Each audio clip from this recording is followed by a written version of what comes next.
bonjour, bienvenue sur le plateau de Bâti Journal TV. Nous sommes à Lille, au Forum Bois Construction 2023. Et avec moi, j'ai monsieur Aurélien Sautière. Bonjour. Bonjour. Aurélien, vous êtes le directeur exécutif de FSC. Et Exactement. tout de suite, je vais vous demander de me présenter FFC. Alors FSC, c'est une ONG qui est née en 1994 après les accords de Rio de Janeiro sur le développement durable, qui est née du constat qu'il n'y avait pas d'outils sur la gestion responsable des forêts. Donc plusieurs acteurs se sont regroupés, des ONG, des entreprises, des représentants syndicaux, des représentants de peuples autochtones également, pour créer un outil qui va être plus tard, en 1994, donc la certification FSC. Donc c'est à la fois une ONG et à la fois une certification. D'accord. Une certification, alors qu'est-ce qu'on certifie ? Alors on certifie plusieurs choses. La première chose, c'est la gestion responsable des forêts, selon différents critères environnementaux, sociaux. Donc on va avoir un premier standard, un premier référentiel de gestion forestière. Et puis on certifie également la traçabilité du produit, donc de la forêt jusqu'au consommateur final, en passant donc par les transformateurs, les négociants.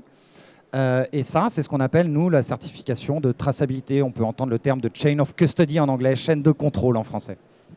Vous parlez de produit. Donc quand vous dites on certifie le produit, c'est quoi ce produit ? Alors ce produit, c'est le produit bois, ou tout produit qui peut venir de la forêt. On peut aussi certifier ce qu'on appelle les produits non ligneux, mais ce qui va nous intéresser ici, c'est les produits bois. Donc je parlais de traçabilité, donc de la forêt jusqu'au consommateur final. Dans le cas de la construction, il y a également une troisième type de certification, qui est la certification qu'on appelle certification de projet au moment du chantier, pour s'assurer de la traçabilité des produits bois au moment de la phase chantier, pour pouvoir avoir une certification d'un bâtiment certifié FSC. Donc il est important que la construction bois s'intéresse à la certification. Oui, c'est un enjeu important parce que c'est un enjeu qui intéresse beaucoup la société. De plus en plus, on peut le voir dans de très nombreux reportages, même au 13h de TF1, la forêt est partout, à la fois dans notre quotidien, mais à la fois dans les médias. La société montre tout son intérêt pour les forêts, y compris les forêts françaises, près de chez nous. Et donc, il faut pouvoir, dans un secteur qui est très intéressant en termes de décarbonation de notre économie, également montrer qu'il y a un respect des forêts au moment de la production de ce bois qui va être utilisé pour nos chantiers de construction. Ça, c'est l'intérêt pour l'industriel.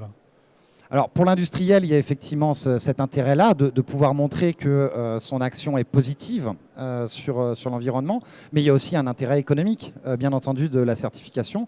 On est un système de certification basé sur le marché. C'est le marché par une demande de choses plus durables, en l'occurrence pour le bois, la certification FSC, qui va tirer cette certification dans la filière et dans les forêts. Et les industriels, les acteurs du bois, vont avoir un bénéfice économique à prendre cette certification. Ils vont avoir accès à de nouveaux marchés. Ils ne vont pas être bloqués sur certains marchés qui vont demander de plus en plus, qui demandent déjà et qui vont demander de plus en plus la certification. Et tout ce genre de bénéfices se retrouve maintenant aussi dans le secteur de la construction. Voilà. Afficher le logo FFC pour un industriel, c'est quelque chose qui va m'apporter des marchés, qui va m'apporter, qui montre mon intérêt pour la forêt et pour le bois que je travaille. Oui, tout à fait. On le voit bien dans différentes réflexions, différentes études qu'on a pu avoir. Certains marchés demandent la certification. Maintenant, ça devient vraiment quelque chose qu'il faut avoir pour atteindre certains marchés, notamment en Europe du Nord. Mais on le voit aussi de plus en plus maintenant en France, avec des demandes de collectivités locales qui vont de plus en plus demander à ce que leurs produits soient non seulement en bois, mais en plus aient eu un impact minimisé sur les forêts d'origine. Alors ça, c'était l'intérêt pour l'industriel, mais l'aménageur, lui aussi, a un intérêt à s'intéresser à la certification. Pourquoi ? Alors, l'aménageur, lui, il va être au contact de son citoyen, des citoyens. Et encore une fois, c'est une question de plus en plus importante. Je parlais de reportages télé divers et variés, et puis de cette conscience maintenant des citoyens que le bois est partout et une matière importante. Les citoyens sont de plus en plus en demande, en fait, face aux catastrophes qui s'annoncent au niveau environnemental dans le monde. Un peu angoissés peut-être sont-ils, et donc ils sont de plus en plus en demande d'avoir des preuves, des gages en fait. Et les aménageurs, qui sont souvent des collectivités locales, sont directement en contact de leurs citoyens qui vont les élire. Et donc il va falloir qu'ils répondent à cette demande de leurs citoyens. Voilà. D'autant que si j'ai bien compris, il y a quelque chose qui va arriver l'année prochaine qui est le RDUE. De quoi s'agit-il ? Le RDUE, tout à fait. Alors, c'est un règlement sur la déforestation importée. Je mets des guillemets tout de suite à importer. Pourquoi? Alors, d'abord, c'est un règlement européen. Hein. Règlement européen, tout à fait, qui va entrer en vigueur, d'après ce que j'ai entendu, à la fin de ce mois-ci, de mois d'avril, qui va être adopté par l'Union européenne et qui devrait être mis en application dans 18 mois dans tous les pays de l'Union, y compris la France. Pourquoi je mets des guillemets à déforestation importée? Parce que du fait des accords entre l'Europe et l'OMC, sur l'Organisation mondiale du commerce, ça va aussi s'appliquer à nos forêts en Europe, en France notamment. Et parmi les enjeux, donc il y a plusieurs choses. Il faudra que le bois soit légal. Ça, on l'avait déjà avant avec le RBUE sur la légalité du bois. Il va falloir aussi prendre en compte les peuples autochtones. Il s'avère qu'on n'en a pas en France métropolitaine.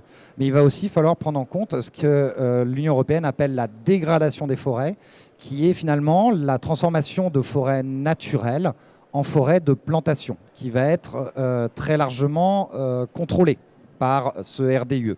C'est-à-dire qu'on va contrôler davantage la forêt naturelle et on va contrôler davantage les plantations que l'on va faire dans cette forêt naturelle. C'est ça pour faire court. Hein. Pour faire court, c'est exactement ça. C'est exactement ça ce qui va se passer. Donc il va s'agir de pouvoir en fait tracer le bois géographiquement à l'échelle de la parcelle en s'assurant qu'effectivement il n'y ait pas eu cette dégradation, cette conversion comme on le dit à FSC. Et ça c'est quelque chose que vous intégrez évidemment à FFC. Alors c'est quelque chose qu'on intègre depuis 1994, depuis la création de FSC. À la fois cette notion de dégradation, le respect des droits des peuples autochtones aussi on l'intègre et évidemment la légalité. Donc au niveau d'une forêt certifiée FSC, on est compatible ou en tout cas très très proche de ce règlement. Très proche de ce règlement. Déjà très proche de ce règlement. Dernière question, FFC et les bois d'importation. Parce que souvent on associe FFC aux bois d'importation. Oui, non Alors FSC, on a tendance à penser qu'on est une organisation anglo-saxonne. Je parlais d'une ONG internationale. On est une ONG internationale, pas plus anglo-saxonne que française, qu'allemande ou que mexicaine. Ce qui se passe, c'est qu'en France, effectivement, on a encore peu de forêts certifiées FSC sur notre territoire. Nous, on a tendance à FSC France à penser que l'idéal, c'est un bois local, français, certifié FSC. Parce qu'il y a aussi des enjeux dans nos forêts. On parlait du RDUE tout à l'heure, qui risque d'avoir un impact très important sur le développement sur la gestion des forêts françaises et la filière. Mais il y a aussi des enjeux très divers de biodiversité, etc., qui sont aussi importants sur notre territoire national.